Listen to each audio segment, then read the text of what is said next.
தமிழக மக்கள் அனைவருக்கும் எதிரி வணக்கம்.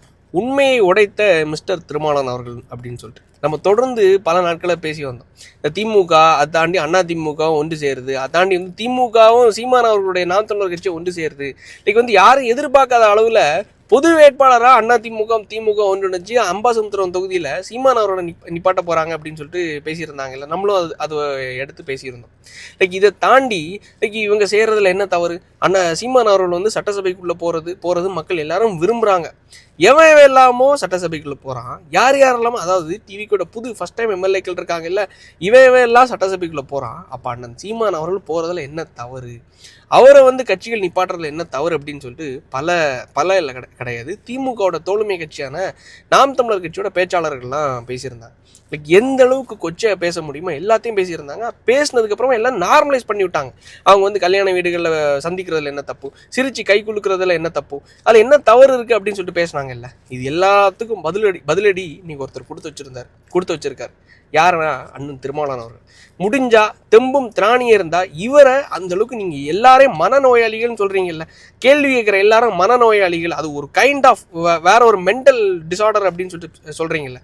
திருமாவளவன் அவர்கள தைரியம் இருந்தால் கேள்வி கேட்டு பாருங்க.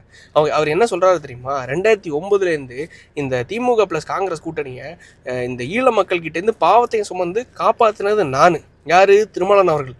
ஆனா இன்னைக்கு பேனா சிலையை பீச்சில் வச்சா நான் உடைப்பேன்னு சொன்னவங்க கூட எல்லாம் மேடையில் கை குலுக்கிட்டு இருக்காங்க. அவரை பொது வேட்பாளராக நிப்பாட்ட போறதா அந்த பேச்சுகள் எல்லாம் அடிபட்டு இருக்கு. அவரை பொது வேட்பாளராக நிப்பாட்ட போறாங்களா? யாரு? திமுக அண்ணா திமுக சேர்ந்து சீமான் அவர்களை பொது வேட்பாளராக நிப்பாட்ட போறாங்க அப்படின்னு சொல்லிட்டு நான் சொல்லலை, வேற யாரும் சொல்லலை, திருமாவளவன் அவர்கள் சொல்லியிருக்காரு. கலைஞருக்கு பேனா சின்னம் வைத்தால் நானே உடைப்பேன் அப்படின்னு சொன்னவர் யார் தெரியுமில்லே உங்களுக்கு? இன்றைக்கு அவர்கள் ஒரே மேடையில் ஒரே நிகழ்ச்சியில் கூடி குழவுகிறார்கள், கொஞ்சிக் கொள்கிறார். அதுவெல்லாம் இங்கே விவாத பொருளாக மாறவில்லை. இன்றைக்கு அவரை பொது வேட்பாளராக நிறுத்தப் போகிறார்களாம். திருமாவளவன் எதிரியாகிவிட்டானா? அப்போ திருமாவளவன் அவர்கள் மென்டல் டிசார்டரா இல்லை அவர் மனநோயாளி அப்படின்னு சொல்லிட்டு எப்படி அந்த திமுகவோட தோழமை கட்சியான நாம் தமிழர் கட்சியோட பேச்சாளர் பேசினாரோ இதே பேச்சை இதே கேள்வியை திருமாவளவன் அவர்கள்கிட்ட உங்களால கேட்க முடியுமா? ஏன் அவரை விட்டுருங்க. இதை தாண்டி உங்க கட்சியிலேருந்து நாம் தமிழர் கட்சியிலேருந்து அம்பை தொகுதியில் போன லாஸ்ட் எலெக்ஷனில் நின்ன நத்தம் சிவசங்கரன் அவர்கள், இதுக்கு முன்னாடி நத்தம் தொகுதியில் நின்னாரு. அவர் டைரக்டா கேட்டிருக்காரு. அந்த வீடியோல நீங்க பாத்தீங்கன்னா அசிங்கமா இருக்கும். நீங்க வேணா பாருங்களேன். நாம நாம் தமிழர் கட்சியிலே ஒரு சிலர் இருக்கேன், ஒரு அயோக்கிய பயில ஈழ பயில பேமெண்ட வாங்கிட்டு தமிழக வெற்றி கழகத்துக்கு எதிராக பேசுறத மட்டுமே வேலையா வச்சுட்டு இருப்பேன். முதல்ல நம்ம அவனை நம்ப கூடாது. தமிழக வெற்றி கழகத்தை திட்டுடான்னு சொல்லிட்டு எவனா ஒருத்தன் நாம் தமிழர் கட்சி போர்வையில இருந்தே ஒரு யூடியூப்ல உட்காந்து பேசிட்டே இருப்பான். அவனுடைய நோக்கம் தமிழக வெற்றி கழகத்தை திட்டணும். அவன் திட்டின உடனே அது நம்மால் அப்படின்னு நம்ம தமிழக வெற்றி கழகத்துக்கு எதிராக நாம் தமிழ் கட்சி பிள்ளைகள் கூட பேச ஆரம்பிச்சிடும். இப்ப என்ன பாக்க தமிழக வெற்றி கழகமா நாம் தமிழர் கட்சியா? இத உடைக்கணும். தமிழக வெற்றி கழகத்துக்கு எதிரி நாம் தமிழ் கட்சி அல்ல, நாம் தமிழர் கட்சிக்கு எதிரி தமிழக வெற்றி கழகம் அல்ல. மாறாக தமிழக வெற்றி கழகத்துக்கு நாம் தமிழர் கட்சியும் ஒட்டுமொத்த தமிழ் மக்களுக்கும் தமிழ் இனத்துக்கும் எதிரி பிஜேபி திமுகவும் காங்கிரஸ் அதிமுகவும். இந்த திமுக அதிமுக காங்கிரஸ் பிஜேபி அழிக்காம இந்த தமிழ் இனமும் தமிழ் மக்களும் வென்றெடுக்க முடியாதுங்கிறத நாம யாருக்கு உணர்த்தணுமோ இல்லையோ தமிழக வெற்றி கழகத்துக்கு உணர்த்தணும். நாம் தமிழ் கட்சிக்குள்ளே ஒருத்தர் இருக்கான், வெளி கட்சியில இந்த பேமெண்ட்டை வாங்கிட்டு எந்த அளவுக்கு டிவிக்கு கொச்சையா பேச முடியுமோ ஒரு அயோக்கியம் இருக்கான் அப்படின்னு நான் சொன்னா இல்ல. யாரு தெரியுமா இவரு? நாம் தமிழர் கட்சியோட வேட்பாளர். நாம் தமிழர் கட்சியில மிகப்பெரிய லெவலில் அறியப்பட்ட நபர். யூடியூப்ல உட்காந்து பேசிட்டு இருக்கான். அவனுக்கு வேலையே டிவிக்கே கண்மூடித்தனமா எதிர்க்கணும். டிவிக்கு என்ன பண்ணுதோ, விஜய் அவர்கள் என்ன பண்றாரோ எல்லாத்தையும் எதிர்க்கணும். இதை நம்ம சொன்னோமா? நம்ம கேட்ட கேள்விகள் எல்லாத்தையுமே இன்னைக்கு தலைவர்கள் கேட்க ஆரம்பிச்சிட்டாங்க. கட்சியோட முதன்மை தலைவர்கள், பேச்சாளர்கள், முதன்மை கட்ட தலைவர்கள், எம்எல்ஏ கேண்டிடேட்ஸ் கேட்க ஆரம்பிச்சிட்டாங்க. டிவிக்கிலேருந்து நாம் தமிழர்லேருந்து கேள்வி வருது. திமுகல இத்தனை நாள் வரலாறு காணாத வகையில் ஒரு விஷயம் என்ன நடந்திருக்கு தெரியுமா? சீமான் அவர்களோட எந்த பேச்சுகளையும் சீமான் அவர்களோடதே போடல. அப்ப சாட்டை அவர்களோட பேச்சுகளை போடுவாங்களா? சீமான் அவர்களோட எந்த ஒரு பேச்சையும் எந்த டிவி சேனல்லையும் போட மாட்டாங்க. பாலிமரோ, புதிய தலைமுறையோ, இல்லை தந்தியோ, ஏன் கலைஞர் டிவியோ எதுலையுமே போட மாட்டாங்க.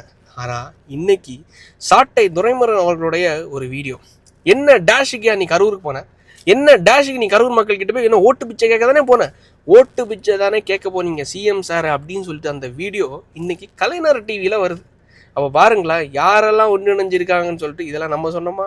இல்லை, இவங்கெல்லாம் ஒன்றிணைஞ்சிட்டாங்க. பொது வேட்பாளராக நிப்பாட்டுற அளவுக்கு பேனா சிலை உடைப்பேன்னு சொன்ன நபரை பொது வேட்பாளராக நிப்பாட்டுற அளவுக்கு இந்த கட்சிகள் துணிஞ்சிருக்காங்கன்னா நான் பலியாடாயிட்டேன்னு சொல்லிட்டு சொன்னவர் யாருன்னா திருமாவளவன் அவர்கள். இதை கேள்வி கேட்டது அந்த கட்சிக்குள்ளே ஒருத்தன் இருக்கான், அவனை மட்டும் நம்பாதீங்கன்னு சொன்னவர் யாருன்னா நத்தம் சிவசங்கரன் அவர்கள். இந்த மாதிரி கொச்சையாக பேசுறதுக்கு தான் இவங்களுக்கு தெரியும். டேஷ்ன்னு சொல்லிட்டு கொச்சையாக பேசுறதுக்கு தான் இவங்களுக்கு தெரியும். இதை தாண்டி ஒரு படித்தவர் ஒருத்தர் இருக்காரியா, உண்மையை சொல்கிறேன், நானே ரொம்ப ஒரு இம்ப்ரெஸ் ஆகிட்டேன். ஆக்சுவலாக என்னென்னா, இதுக்கு முன்னாடி அந்த செய்திகள் மாதிரியே அண்ணாமலை அவர்கள் கண்மூடித்தனமாக எல்லாரும் மாதிரி விஜய் அவர்களை எதிர்க்க தான் போகிறார் போல். ஒட்டுமொத்தமாக இதுக்கு முன்னாடி அந்த செய்தியை நம்ம படித்தோம். லைக் வந்து தந்தி டிவிலையும் சரி, நியூஸ் தமிழ் 24/7 அந்த சேனல்லையும் சரி வந்த செய்திகள் என்னென்னா, அண்ணாமலை அவர்கள் வந்து விஜய் அவர்களை டைரெக்டாக எதிர்க்க போகிறாரு, வரக்கூடிய ஜூன் 12 நடக்கக்கூடிய அந்த நிகழ்ச்சியில் எதிர்க்க போகிறாரு அப்படின்னு சொல்லிட்டு. ஸோ நேற்றுக்கு தான் அந்த மாநாடு வந்து பொள்ளாச்சியில் வந்து நடக்குது. லைக் வந்து வி த லீடர்ஸ் என்ற அமைப்போட மிகப்பெரிய ஃபஸ்ட்டு மாநாடு. குறை சொல்கிற அளவுக்குலாம் இல்லை, நல்ல கூட்டம் வந்துச்சு. 2 லட்சம் பேர்கிட்ட கூட்டம் வந்துருச்சு. ஸோ அந்த கூட்டத்தில் அவர் என்ன பேசியிருந்தார் தெரியுமா? லைக் இந்த போதையை ஒழிக்கிறத தாண்டி டிவிக்கே நம்ம வந்து ஒரு சப்ரஸ் எல்லாம் பண்ணக்கூடாது. டைரெக்டாக அவங்கள வந்து நீ ஒன்றுமே பண்ணல, தத்தி, உனக்கு நீ எல்லாம் தற்கொலைகள் அப்படின்லாம் சொல்லக்கூடாது. அவங்கெல்லாம் ஃபஸ்ட் டைம் எம்எல்ஏஸ், செங்கோட்டையன் அவர்களை தாண்டி புது எம்எல்ஏஸ், புது அரசியல்வாதிகள் சொல்லி கொடுக்கணும், கற்றுக் கொடுக்கணும். காரணம் என்ன தெரியுமா? இன்றைக்கி தமிழ்நாட்டோட தேவையின் அடிப்படையில் ஒரு வருஷத்துக்கு மட்டும் 80,000 கோடி ரூபாய் லைக் அயலகத்தில் இருக்கக்கூடிய வங்கிகள்லேருந்து, ஃபாரின் பேங்க்ஸ்லேருந்து விஜய் அவர்கள் கடன் வாங்கக்கூடிய சிச்சுவேஷனில் இருக்கிறாரு. 80,000 கோடினா 5 வருஷத்துக்கு கணக்கு போட்டு பாருங்கள், நியர்லி 4 லட்சம் கோடி ரூபா வந்துடுது. அப்போ 4 லட்சம் கோடி தேவையில் இருக்கக்கூடிய மாநிலம் அடுத்த 5 வருஷத்தை ரன் பண்ணணும்னா 4 லட்சம் கோடி ரூபா வேணும். அப்போ தமிழ்நாட்டோட கடன் எவ்வளோ இருக்கும்னா 15 லட்சம் கோடி. என்னைக்கு என்னோட இயக்கம், இன்னைக்கு 17 லட்சம் மெம்பர்ஸ் வந்து என்னோட இயக்கத்தில் ஜாயின் பண்ணியிருக்காங்க. என்னைக்கு நான் மாதம் கூட்டப்பட போகிறேன், மாதம் இனி எல்லா மாவட்டத்துலையும் போய் நான் என்னோட மாநாடை நடத்த போகிறேன். இப்படி நடத்துறது மூலமாக என்னைக்கு 50 லட்சம் பேர் என்னோட இயக்கத்தில் ஜாயின் பண்ணுறாங்களோ அந்த டைம்லேருந்து என்னோட கட்சியை இயக்கமாவோ இல்லை கட்சியாவோ நான் இதை வந்து வழி நடத்தி பெரிய லெவலில் ஃபோர்ஸபிளாக கொண்டு போகிறேன். 2031 வருஷத்தில் நான் அரசியல் களத்துக்குள்ளே நேரடியாக வந்து நம்ம தமிழ்நாட்டில் 15 லட்சம் கோடி இருக்கக்கூடிய சுச்சுவேஷனில், இந்த பாரமான சுச்சுவேஷனில் நேரடி களத்துக்குள்ளே நான் வரப்போகிறேன். அது டிவிக்கு கூட இணைஞ்சு வராரா இல்லையாங்கிறது நம்மளுக்கு தெரியாது. காரணம் என்னென்னா, நேற்றுக்கு எல்லாரும் சொன்னபடி அவர் டைரெக்டாகவும் சரி இன்டைரக்டாக அட்டாக் பண்ணலை. ரொம்ப சாஃப்ட் கார்னரான நல்ல பாலிடிக்ஸ் தான் பேசியிருக்காரு. படித்தவங்க எப்படி பேசியிருக்காரோ அதே பாணியில் தான் பேசியிருக்காரு. காரணம் என்னென்னா, அவருக்கு தெரியுது எல்லாம் புது அரசியல்வாதிகள், நம்ம இவங்களுக்கு சொல்லி கொடுக்கணும், தவறுகளை சுட்டி காட்டணும்.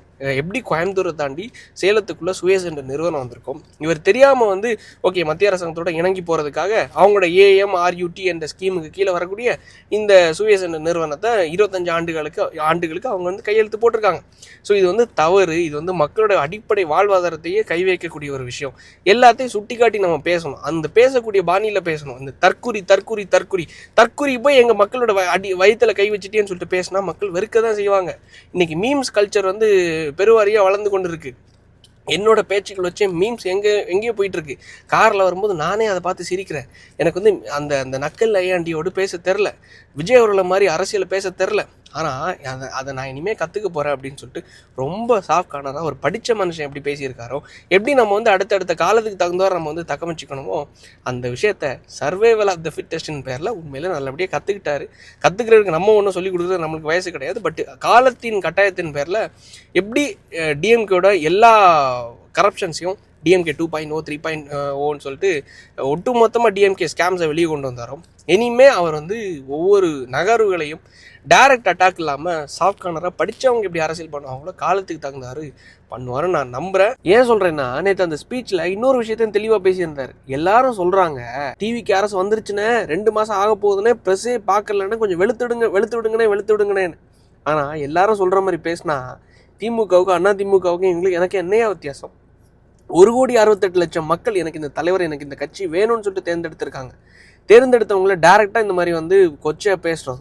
அவங்களெல்லாம் நம்ம வளர்த்து விடணும். ஏன்னா ஃபஸ்ட் டைம் எம்எல்ஏக்கள்ப்பா சும்மா போய் அவங்கள வந்து குறை சொல்லி எல்லா கட்சிகளும் நம்ம குறை சொல்லி கடைசியில் எதை தான் நம்ம வந்து என்ன வளர்ச்சியை தான் நம்ம பார்க்க போகிறோம். சின்ன விஷயங்களை பாராட்டணும், நம்ம அவங்கள தூக்கி விடணும். புதிய எம்எல்ஏக்கள் சின்ன பசங்க இந்தளவு பேசுகிறதுக்கு உண்மையிலே மண்டையில் அறிவு வேணும். லைக் வந்து சும்மா இந்த காக்கான்னு சொல்லிட்டு அனிதா ராதாகிருஷ்ணன் சொல்லிட்டு ஒரு எம்எல்ஏ லைக் அரெஸ்ட் பண்ணாலும் அவருக்கு சொல்லுவாங்க இல்லை பட்டாலும் திருந்த மாட்டாங்க அப்படின்னு சொல்லிட்டு, உள்ளாட்சி தேர்தலில் நீ ஜெயித்து பார், நீ வந்து இந்த இடைத்தேர்தலில் ஜெயித்து பார், இந்த மாதிரி ட்ரிகர் பண்ணி தான் தற்குறின்னு சொல்லி தான் கடைசியில் தலைவரையும் கொத்து புரோட்டா பண்ணி ஒன்றும் இல்லாமல் பண்ணாங்க. கடைசியில் 58 சீட்டுக்கு 75 ஆண்டுகால ஆலமரத்தை 58 சீட்டில் கொண்டு உட்கார வச்சுருக்காங்க. வேணா பாருங்க, அடுத்து திருப்பி தூத்துக்குடி தொகுதியில் எலெக்ஷன் வந்துச்சுன்னா இந்த அனிதா ராதாகிருஷ்ணன் அவர்கள் மறுபடியும் ஜெயிப்பாரா ஜெயிக்க மாட்டாரான்னு அவருக்கே அந்த ஆன்சர் என்னங்கிறது தெரியும். திருப்பி வந்து டிவிகேக்குள்ளே போய் சேர்றதுக்கும் அவங்க வந்து சேர்க்க மாட்டாங்க. காரணம் என்ன, லைக் வந்து தலைகீழ நின்னாலும் சரி காலில் விழுந்தாலும் டிவிகேல அனிதா ராதாகிருஷ்ணன் அவர்களை சேர்க்க மாட்டேன்னு சொல்லிட்டு அங்கே இருக்கக்கூடிய தலைவர்களும் சொல்லிட்டாங்க. இனி என்னதான் பண்ண போறாங்கன்னு தெரியல. அந்த தற்குறித்தனமான இந்த 75 ஆண்டுகால பூமர்களுடைய ஸ்டாண்டை திரு அண்ணாமலை அவர்கள் ஒரு படித்த தலைவராக எடுக்காததை ஒரு நல்ல விஷயமா நான் வரவேற்கிறேன், நானும் பார்க்குறேன். மக்கள் நீங்கள் எப்படி பார்க்குறீங்கிறதையும் கமெண்ட்ஸில் சொல்லுங்கள். இந்த வீடியோ ஃபுல்லும் பார்த்துருக்கீங்கல்ல, உங்களுக்கு திருமாவளவன் அவர்கள் சொன்ன விஷயமா இருந்தாலும் சரி, இல்லை அம்பையில் வேட்பாளர் என்ன நத்தம் சிவசங்கரன் அவர்கள் சொன்ன கருத்தாக இருந்தாலும் சரி, இது எந்த அளவுக்கு உங்களுடைய மனநிலையை பிரதிபலிக்குது அப்படின்னு சொல்லிட்டு உங்களுக்கே தெரிஞ்சிருக்கும். ஸோ மக்கள் உங்களோட கருத்துக்கள் என்னங்கிறதையும் மறக்காமல் கமெண்ட்ஸில் சொல்லுங்கள். நாளைக்கு அடுத்த வீடியோவில் சந்திப்போம். நன்றி, வணக்கம்.